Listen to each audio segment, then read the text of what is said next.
3 mots ont suffi pour faire de Sadaf Mehmood une mère célibataire.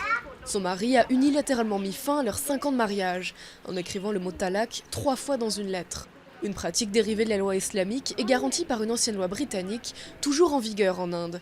Officiellement laïque, le pays a des lois familiales séparées pour les communautés religieuses. Sans emploi et ressources, Sadaf a dû retourner chez son père. C'est juste un jeu pour eux. Ils ne se soucient pas de nos vies, de leurs responsabilités, rien. Il s'est remarié, il est heureux.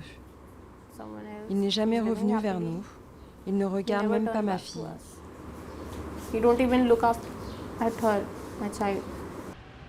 Dans un pays qui compte 155 millions de musulmans, des milliers de divorces instantanés ont été prononcés.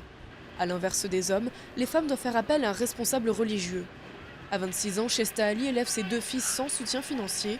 Son beau-père, une figure religieuse locale, a fait pression pour le divorce, après 6 ans de mariage. Il nous a convoqués pour parler de nos problèmes domestiques, mais il a brutalement changé et a commencé à frapper mon mari. Sa famille lui a dit qu'il favorisait sa femme. Ils m'ont traité de menteuse, ils m'ont dit qu'il devait divorcer, ils l'ont forcé à dire talak. Ils m'ont battue et je me suis évanouie. Une divorcée a décidé de demander à la Cour suprême d'interdire le triple talak, accusant les hommes d'abuser de la loi. Pour les partisans de l'interdiction, la procédure de divorce mentionnée dans le Coran doit durer 90 jours et ne peut pas être instantanée. Cette méthode n'est nulle part mentionnée dans le Coran.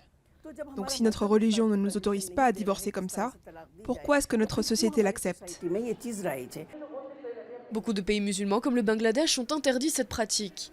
Mais en Inde, où le gouvernement hindou milite pour une loi civile unique, des organisations musulmanes redoutent que l'interdiction fragilise leur identité.